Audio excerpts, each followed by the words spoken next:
तो गाइस कैसे हो आप लोग। तो रेनेगार्ड इमॉर्टल के नेक्स्ट नॉवल के लास्ट मतलब एंडिंग एपिसोड में आपका स्वागत है। यहाँ पे वीडियो थोड़ी लंबी हो जाएगी क्योंकि एंडिंग है, तो इसलिए चलो देखते हैं, शुरू करते। तो इसके साथ हमें पिछले एपिसोड में कैसे देखा तो यहाँ पे वाली उसे सारी चीज़ें बताने लगता है कि देखो मेरी क्या क्या प्लान है, और उसे बताने लगता है, जिसके साथ हमें दिखाया जाता है सेल को, जो क्या था इम्पॉसिबल, ऐसा हो ही नहीं सकता। मैंने खुद तुम्हारी प्रीवियस लाइफ में देखा था कि, और मैंने खुद अपनी आंखों से देखा था कि तुम उस कंपास को लेकर ड्रीम डाउन में इंटर कर चुके थे। मैंने देखा था कि तुम कई बार री इनकारनेट कर चुके हो और उस लेवल्स तक आ चुके, लेकिन फिर भी तुम कामयाब नहीं हो पाए थे। मतलब कि यहाँ पे समझ लो कि वाहन एक बार री इनकारनेट नहीं हुआ है बल्कि कई दफ़ा हो चुका है, कई दफ़ा हुआ ताकि अपनी वाइफ को रिजर्व कर सके।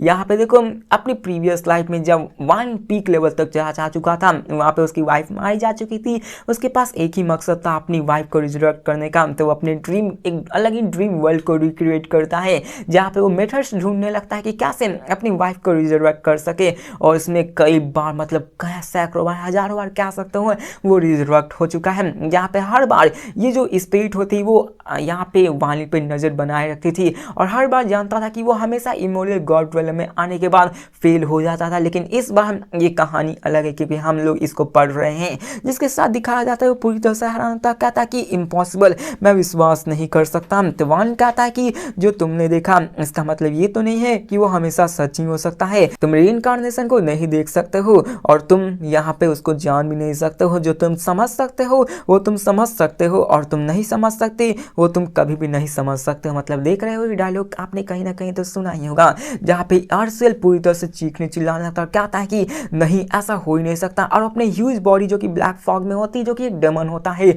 वो जाता है ताकि वो वांगलिन को डिवॉर कर सके, क्योंकि उसका शुरुआत से ही प्लान होता है वांगलिन को डिवॉर कर सके, यहाँ पे उसको मार सके। और वो ऐसा करना भी नहीं चाहता था, वो यहाँ पे बहुत ही लंबे काउंटलेस री इनकारनेशन से रुका हुआ था ताकि वो इस दिन का इंतजार कर सके, ताकि वो यहाँ पे उसको डिवॉर कर सके। उसने कभी भी नहीं सोचा था कि ऐसा हो जाएगा। इसके साथ दिखाया जाता है कि वो काफी ज्यादा गुस्से में उसकी तरफ अटैक करता है, लेकिन क्या कर सके। और यहाँ पे फाइनली हमें ऑलसीयर के बारे में बताया जाता है कि आखिरकार ये ऑलसीयर आया कहाँ से। देखो यहाँ पे सेम टू सेम वही कहानी है। ऑलसीयर को आजाद किया गया था उसी बाउंड्री कंपास में, जहाँ पे कंपास के निकलने के बाद उसकी मेमोरी आई ही नहीं थी, उसे कुछ भी याद नहीं था। मतलब उसे सिर्फ याद था कि उसके अपने ओरिजिन के बारे में याद नहीं था। उस जब अवेकन हुआ था तो वहाँ पे काउंटलेस ईयर्स पहले अवेकन हुआ था, उसे कुछ भी याद नहीं था कि आखिरकार वो चीज क्या है। उसे बस इतना याद था कि वो बाउंड्री कंपास का एक ट्रेजर स्पिरिट है, लेकिन उसे ये नहीं पता था कि आखिरकार इस बाउंड्री कंपास को बनाया किसने है। और उसके पास कोई भी मेमोरी नहीं थी, तो काफी ज्यादा कंफ्यूज था, वो ऐसे ही भटकते रहता था। लेकिन फाइनली जब यहाँ पे उसने वानी को देखा जो कि उसके कंपास को बोरो किया, और उसने वानी को अनगिनत इनकारनेशन चैनल से गुजरते देखा, जहाँ पे फाइनली उसे रियलाइज हुआ। और उसे जैसे ही रियलाइज हुआ ये सारी चीजें, वो काफी ज्यादा खुश हो चुका था। उसे एक एहसास मिला कि वो अपने आप को फ्री कर सकता है, यहाँ पे वो अपनी आजाद लाइफ जी सकता है। इसलिए वो यहाँ पे वानी की बॉडी को टेक ओवर करना चाहता है, ताकि अगर वो एक बार वानी की बॉडी को टेक ओवर कर ले तो वो आजाद हो जाएगा।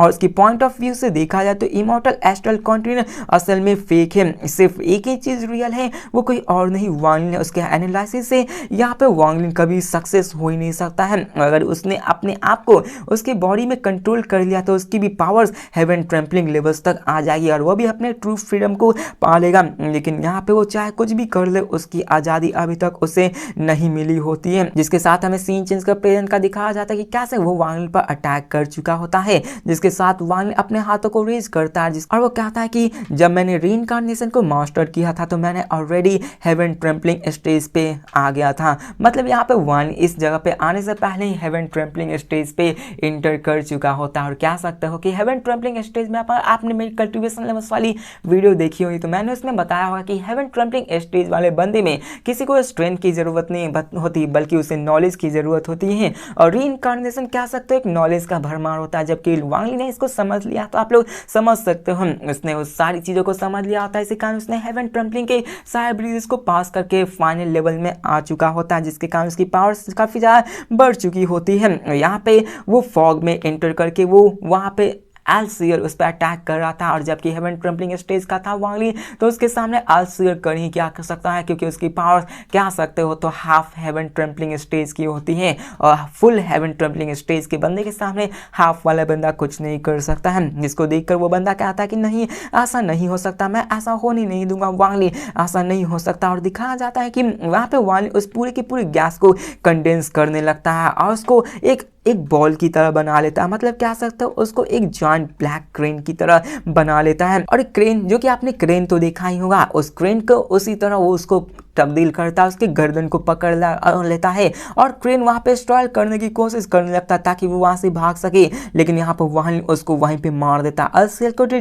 डिवाइन सेंस होती है उसको कंप्लीटली डिसइंटीग्रेट कर देता है, एल्सियर की हर एक डिवाइन सेंस को डिस्ट्रॉय कर देता है, उसको हर एक यादें को मिटा देता है, उसकी मेमोरी तक एग्जिस्ट नहीं करती। जिसके बाद हमें दिखाया जाता है एल्सियर को, जो कि मरने से पहले वहां पे कहता मॉर्निंग डाउ रियलम, मेरी होम टाउन, मतलब उसकी यादें आ रही होती लेकिन वो मारा जा चुका होता है। फाइनली जो वहाँ पे जो ग्रे गैसेस बची हुई होती हैं वो उसकी ऑरा कंटेंट की होती है, और उसी ऑरा को सप्रेस करके वो एक मोती की तरह बना लेता है, एक ब्लैक गैसेस की भरी हुई, जहाँ पे वन अपने उसी ब्लैक बॉल से भरी हुई गैसेस को लेता है और काफ़ी ज़्यादा एक्साइटमेंट होता है, क्योंकि उससे वो अपनी वाइफ को रिजर्व करता है इसी के साथ।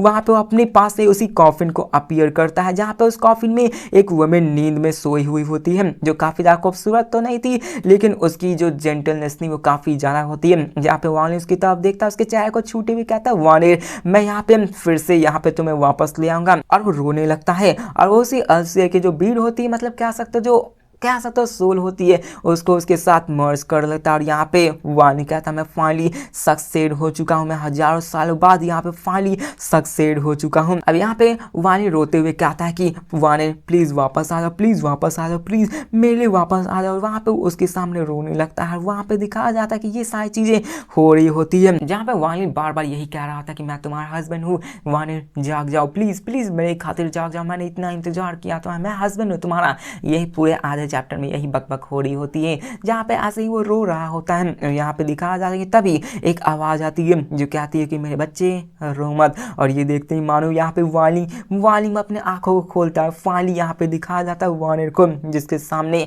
अभी वानी मौजूद था, और कह सकते हो कि यहाँ पे वानिर फाइनल रिजरेक्ट हो चुकी होती है। इसके साथ हमें दिखाया जाता है इमोर्टल गॉड रेलम के सेंटर का सीन पे, जहाँ पे वानी और लीमुआन मौजूद होते हैं, जहाँ पे वो दोनों ऐसे ही अपने एक दूसरे के सामने होते हैं और अपने इस प्यार को इजहार भी नहीं कर पाते। मानो यहाँ पे जो खुशी वांगलिन को मिली होती है वो अभी तक बयान नहीं की जा सकती, उसकी जो जितनी भी मनोकामनाएं होती वो सभी पूरी हो चुकी होती। जिसके साथ दिखाया जाता है कि वो उसी ब्रिज के थोड़े से दूर में खड़े होते हैं। इसके साथ दिखाया जाता है वानिर को जो उससे बातें करने लगता है, और यहाँ पे जो लीमुआन होती है वो उससे कहती है कि आखिरकार क्या हुआ। और यहाँ पे दिखाया जाता है वानिर को जो कहता है कि ये बहुत ही लंबी स्टोरी है, हम लोग यहाँ पे किसी ऑर्डिनरी प्लेस में जाएंगे तो वहाँ पे मैं तुम्हारे बारे में जरूर सुनाऊंगा। और वो कहता है पिंग और उसकी वाइफ और उसकी किंगियन बेटी भी हो चुके हैं, तुम उसको जरूर पसंद करोगी। अब यहाँ पे लीमुआन भी उससे स्लाइटली हामी भरती है, वो उसकी तरफ देखती है। यहाँ पे उसे समझ में आता है कि यहाँ पे आखिरकार कितना वानी ने उसके लिए कष्ट उठाया होगा उसको रिजर्वेट करने के लिए। अब यहाँ पे देखो आप लोग कंफ्यूज हो गए होंगे, तो लास्ट तक देखते हुए मैं लास्ट में एक रिकैप दे दूंगा कि आखिरकार यहाँ पे हुआ क्या है। आप लोग कंफ्यूज मत होना, अगर यहाँ पे कंफ्यूज हो गए हो तो मैं अलग से एक सेपरेट वीडियो एंडिंग एक्सप्लेनेशन में बना दूंगा, जहाँ पे वो दूसरे चैनल में मौजूद होगी। जिसके साथ दिखाया जाता है यहाँ पे वाल उसकी तरफ देखता है और कहता है कि चलो जबकि तुम यहाँ पे आ चुकी हो तो चलो साथ में हम लोग हेवन ट्रम्पलिंग को पास करते, हेवन ट्रम्पलिंग ब्रिज को पास करते। जिसके साथ वो उसके हाथों को पकड़ता है और आगे बढ़ना शुरू कर देता है, और उसी हेवन ट्रम्पलिंग को वो पास करना शुरू करता है। थोड़ी देर बाद ही वहाँ पे दिखाया जाता है कि कई सारे ऑराज रेज वहाँ से पास होने लगते हैं, जो कि वहाँ पे इल्यूजनरी बैरियर को एक्टिवेट कर रहे होते हैं। जहाँ पे फर्स्ट रेज आती है जो कि असल में एक हाफ कंपास होता है जो कि पास हो जाता है। सेकंड रेज आती है जो कि एक जॉइंट पॉइंटर होती है जो कि पास हो जाती है। थर्ड रेज आती है तो third rays heaven defining bead होती है जो कि वहाँ पे फ्लोट कर रही होती है। वहाँ पे दिखाया जाता है कि वो उन सबको एक साथ मिला देता है और वहाँ नहीं कहता है विड्रॉ। अब जैसे ही वो विड्रॉ करता है वहाँ पे जितनी भी चीज़ें होती है मौजूद होती है वो सभी चीज़ वहाँ पे हट जाती है, वो खत्म हो जाती है। सिर्फ वहाँ पे बचती है तो एक ब्रिज जो कि हेवन ट्रम्पलिंग ब्रिज मौजूद होती है। इसके साथ दिखाया जाता है कि वो उस कंपास को भी अपने पास पास ले लेता है और साथ में वो अपने हेवन डिफाइनिंग बीट को भी अपने पास रख देता है। Heaven defining beat boundary compass का मोस्ट क्रिटिकल पार्ट होता है, क्योंकि इसके सिवा बाउंड्री कंपास बन ही नहीं सकता, ये कंप्लीट हो ही नहीं सकता है। और उसको वो अपने पास पकड़ लेता है, जिसके साथ देखता है कि वहां पर एक और बंदा मौजूद होता है जो कि गूढ़ा होता है। मतलब यहाँ पर वाइन अपने पावर्स को यूज करके वहां पे पूरे के पूरे इमोरल गॉड रेलम के हर एक चीज को गायब कर देता है, जिसके साथ वो सामने गूढ़ा को देखता है। यहाँ पे गूढ़ा भी वानी को देखता है, जहाँ पे वो देखता है कि सामने दो बंदे ब्रिजेस पे मौजूद है। और यहाँ पे गूढ़ा कहता है कि तो यही है आंसर। वानी भी मुस्कुराता है, अपने हाथों को वेव करता है। वहाँ पे एक वर्टेक्स अपीयर होता है, उस वर्टेक्स का रास्ता होता है एस्टा इमॉर्टल कंटिनेंट में, जहाँ पे गूढ़ा उसकी तरफ देखता है और वर्टेक्स से इंटर करके बाहर निकल पड़ता है। जिसके बाद वानी अपने ली मुआन के हाथों को पुल करता है, जिसके साथ वो उसी ब्रिज के एंड तक जाते हैं और उसे इल्यूजन के अंदर डिसअपीयर हो जाते हैं। जिसके साथ दिखाया जाता है कि वो वहां पे आगे बढ़ने लगते हैं। वहां पे आगे बढ़ने के बाद वहां पे एक बंदा मौजूद होता है जो कि बैठा हुआ होता है, जिसके बगल में एक बंदा उसे जो कि उसका सर्वेंट होता है उसे पंखे झुला रहा होता है। अवांगी जैसे उस सर्वेंट को देखता है वो उसको पहचान जाता है कि ये कोई और नहीं लिंग टियानहू होता है। अब यहाँ पे हमें दिखाया जाता है सर्वेंट को जो कहता है कि वहां पे वो कहता है कि मैं वही हूँ जो तुम सोच रहे हो, लेकिन मैं वो भी नहीं हूँ जो तुम सोच रहे हो। लेकिन इसके ज्यादा नहीं बोलता, वो अपने मालिक को पंखा झुलाने लगता है। जिसके साथ हमें वहां पे ग्रे रॉक बंदे को दिखाया जाता है जो वान की तरफ देख कर कहता है कि ये जरूर मैडम वांग होंगी, जो कि हमारे फेलो कल्टिवेटर वांग के साथ एक अच्छे मैच को बनाती है। वो ली मुआन के बारे में बात कर रहा होता है, जिसके साथ हमें दिखाया जाता है वान को जो कि उसी ग्रे रॉक बंदे के पास आ जाता है और वो ली मुआन को अपने साथ ही रखे हुए था। टेबल के पास वो सब बैठ जाते हैं। ऑब्वियसली वहां पे हमें ब्लैक एंड व्हाइट पीसेस वाले गेम बोर्ड को, चेस बोर्ड को दिखाया जाता है, जहाँ पे ग्रे रॉक बंदा वानी से कहता है कि तुमने अपने अवतार्स को यहाँ पे अकेले ही छोड़ के चले गए थे और अभी खेल पूरा खत्म भी नहीं हुआ। मैं इतने साल तक तुम्हारा इंतजार कर रहा, फाइनली तुम आ चुके हैं, चलो इस खेल को आगे बढ़ाते हैं। वानी उसकी तरफ देखकर कहता है कि तुम ही गार्डियन हो ना। अब यहाँ पे ग्रे रॉक बंदा कहता है कि हम मैं हूँ और तुम भी वही हो। अब यहाँ पे वो ग्रे रॉक बंदा कहता है कि ऑलसियर एक ट्रेजर स्पिरिट था, मैंने उसकी डिवाइन सेंस को उसमें छोड़ कर रखा था और वही जो तुमने देखा वही ऑलसियर होता है। यहाँ पे हमें दिखाया जाता है कि वो उसे बताने लगता है कि जहाँ पे वो कहता है कि असल में 7 कलर लियम तुम्हारे अवतार ने ही गलती से बना दिया था और मुझे बाद में आगे चलकर इस ट्रेजर स्पिरिट के बारे में भी पता चला और मैं काफी ज्यादा क्यूरियस था। और जबकि मैंने यहाँ पे देखा कि तुम्हारे लिए तो अब रीइंकार्नेशन करना भी हलवा हो चुका है। इसके बाद वो काफी सारी बातें उससे बताने लगता है कि कैसे तुमने अपने हेवन डिफाइनिंग बीट को यूज किया था, अपने स्लाफ्टर अवतार्स को यूज किया था ताकि तुम उसको खोज सको।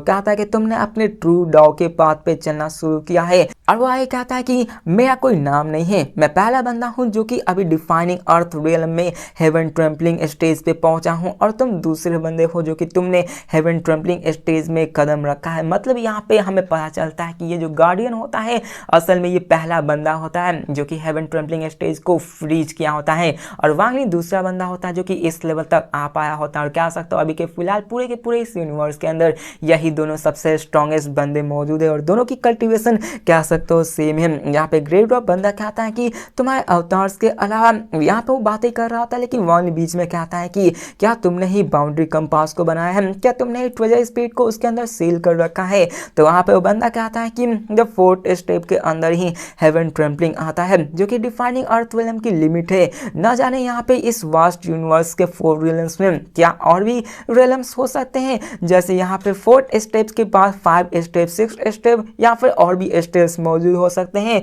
मैं यहाँ पे इसी के बारे में एक्साइटेड हूँ और सोच रहा हूँ। इसके बाद वो उसी चेस गेम को आगे करता है और कहता कि अब तुम्हारी बारी है, चलो खेलो। जिसके बाद वांग उस चेस बोर्ड की तरफ देखने लगता है। वहाँ पे उस चेस बोर्ड को यूज करके वहाँ पे दिखाया जाता है कि वहाँ पे उन सारी चीजों को चेंज कर देता है और दिखाया जाता है वहाँ पे सिर्फ 2 ही चेस बोर्ड्स बचते हैं, जिसमें से एक ब्लैक होता है एक व्हाइट होता है। जहाँ पे वांग उसकी तरफ देखता है और कहता है कि क्या तुम्हें समझ में आया। तो ग्रे रॉक बंदा उस चेस बोर्ड की तरफ देख कर कहता कि हाँ मैं समझ गया। जिसके बाद वांग अपनी वाइफ को लेकर वहाँ से निकल पड़ता है। उसके निकलने के बाद दिखाया जाता है कि जो वो प्लेस होती है वो भी वहाँ से गायब हो जाती है। वांग अपने ली मुआन के साथ निकल पड़ता है और इमॉर्टल एस्ट्रल कॉन्टिनेंट का सीन दिखाया जाता है जहाँ पे गूडाओ के अलावा कोई भी नहीं जानता कि इमॉर्टल गॉड रियल्म में आखिरकार हुआ क्या है। वांग फिर से अपने काल्म माउंटेन पे एंशिएंट क्लैन पे जाकर बैठ जाता है अपने ली मुआन के साथ, जहाँ पे वो दोनों बातें करने लगते हैं। जहाँ पे कह सकते हो तो यहाँ पे बैठे बैठे 3 दिन पास हो जाते हैं अपनी बातों को करते हुए। वहाँ पे तभी दिखाया जाता कि एक बंदा जो कि ब्लैक कलर का बंदा होता है, जो कि असल में कोई और नहीं वही स्लाउटर एंड डिस्ट्रक्टर वांग लिन होता है, जो कि उसका अवतार होता है, जिसने कि असल में उसको पास्ट लाइफ में भेजा होता है। मतलब क्या सकते हो कि जैसे वो स्कल, 2 स्कल्स मौजूद थी, जहाँ पे एक स्कल आने के बाद एक स्कल गायब हो चुकी थी। वहाँ पे वांग लिन जानता था कि उसके पास एक व्हाइट हेयर भी मौजूद है, जहाँ पे अभी ब्लैक हेयर वाला भी वांग लिन यहाँ पे आ चुका होता है। मतलब क्या सकते हो कि आप लोगों ने अंदाजा लगा लिया हो कि क्या होगा। अब वो ब्लैक हेयर वाला कोई और नहीं स्लाउटर अवतार होता है, और वो वांग लिन के सामने आ जाता है और हमें दिखाया जाता है वो ली मुआन को देखता है, और जैसे उसको देखता है तो वो शांत हो जाता है। जिसके बाद हमें दिखाया जाता है वांग लिन जो कि अपने स्लाउटर अवतार की तरफ देखकर कहता है कि तुम्हें यहाँ पे आना नहीं चाहिए था, क्योंकि यहाँ पे जब भी अगर 2 बंदे जो कि एक पास्ट और एक प्रेजेंट के होंगे तो वहाँ पे पास्ट वाला गायब हो जाएगा। मतलब यहाँ पे वांग लिन के सामने वो पास्ट वाला अवतार आ चुका होता है, जहाँ पे जैसे ही वो आता है उसकी जो व्हाइट के कलर होती है ब्लैक, वो व्हाइट हेयर में तब्दील होने लगती है। जिसके साथ दिखाया जाता है कि वहाँ पे वो डिसिपिटेट होना शुरू हो जाती है। वो ब्लैक हेयर में जो वांग लिन होता है वो वहाँ पे खत्म हो जाता है, वो गायब हो जाता है, वो डिसिपिटेट होकर वहाँ से चला जाता है। इसके साथ दिखाया जाता है कि यहाँ पे ली मुआन मतलब वांग लिन उसकी तरफ देखता है और कहता है कि मेरे लिए 500 सास मेरे लिए काउंटलेस री इनकारनेशन के जैसे थे। जहाँ पे ली मुआन उससे कहते हैं क्या तुम मुझे खोज रहे थे। अब यहाँ पे वांग लिन उससे पूछता है कि क्या तुमने उसको देखा, तो ली मुआन कहते हैं किसको। अब यहाँ पे उसे ब्लैक हेयर वांग लिन नहीं दिखा होता है। जहाँ पे वांग लिन कहता है कोई बात नहीं, चलो यहाँ से चलते हैं। जिसके बाद वो कहता है कि चलो वांग पिंग और उसके वाइफ को देखते हैं, चलो हम लोग एक ऑर्डिनरी लाइफ जीते हैं, शुरू करते हैं। ली मुआन कहते हैं कि क्या हम लोग कल्टिवेट नहीं करेंगे, तो वो कहते हैं कल्टिवेशन दिल से किया जाता है और अभी हमें कल्टिवेट करने की क्या जरूरत है। जिसके साथ वो वहाँ पे बात करने लगते हैं। अब वो लोग निकल पड़ते हैं अपनी एक ऑर्डिनरी लाइफ जीने के लिए। लेकिन इसके साथ हमें ब्लैक स्टोन सिटी के एक जगह का दिखाया जाता है सीन, जहाँ पे एक वुमेन मौजूद होती है जो कि इन सारे नज़ारे को देख रही होते हैं। उसकी आंखों से भी आंसू निकल रहा होता है, लेकिन वो कहती है चलो भूल भी जा, यहाँ पे क्या ही किया जा सकता है। यहाँ पे उसकी मछली लो रही है, लेकिन यहाँ पे उसका जो परिंदा है वो उसको देख नहीं पा रहा है। लेकिन तभी उसके पीछे से एक आवाज़ आती है जो कहती है कि प्रीवियस लाइफ में हम लोग एक बर्ड और एक फिश के जैसे थे, लेकिन इस लाइफ में हम ऐसे नहीं हैं। अब ये वुमेन जैसे ही इस आवाज़ को सुनती है वो पीछे मुड़कर देखते हो। फाइनली इसी के साथ हमारा सीरीज खत्म होता है। तो देखो यहाँ पे मैं आपको कंफ्यूजन दूर कर देता हूँ, मैं पूरा 2-3 एपिसोड्स का रिकैप दे देता हूँ। देखो यहाँ पे हुआ क्या, देखो वांग लिन अपने केव वर्ल्ड में वापस गया, वहाँ पे सारी चीज़ों को निपटाया, फिर वहाँ से अपनी जो बेंग बेंग होती है उसके साथ अपने रिश्ते को ख़त्म करता है, अपने अवतार्स को भेज देता है उसके साथ। फिर इसके बाद वो अपनी इमोरियल गॉड रोलर में इंटर करता है। गॉड रोलर में इंटर करने के बाद वो अपनी सारी चीज़ें बताता है कि कैसे उसकी ये सारी चीज़ें प्लानिंग चल रही होती है, कि कैसे उसको उसी कंपास के अंदर की स्पीड की ज़रूरत थी ताकि वो वहाँ पर अपनी वाइफ को रिजर्वेट कर सके। जहाँ पर उसके स्पीड को कैद करके अपनी वाइफ को रिजर्वेट करता है। फाइनली वो जाके उसी गार्डियन से मिलता है। वो पहला बंदा जो कि हेवन ट्रम्पलिंग स्टेज में इंटर किया था, उसी ने असल में उस कंपास को बनाया था, और उसी से उस कंपास को उसने मांगा होता है ताकि वो वहाँ पर अपनी वाइफ को रिजर्वेट कर सके। और वांग लिन ने अपनी वाइफ को रिजर्वेट किया भी, जिसके बाद वो अपनी ऑर्डिनरी लाइफ जीने लगा। और लास्ट में एक वुमेन होती है जो कि असल में वहाँ पे ये सारी चीज़ देख रही होती है। और यहाँ पे क्या हुआ ये तो हम लोग किसी और चीज़ में देखेंगे, क्या पता यहाँ पे रेनिगार इमॉर्टल का नेक्स्ट सीजन भी आ जाए। तो मिलते हैं नेक्स्ट वीडियो में, तब तक के लिए बाय।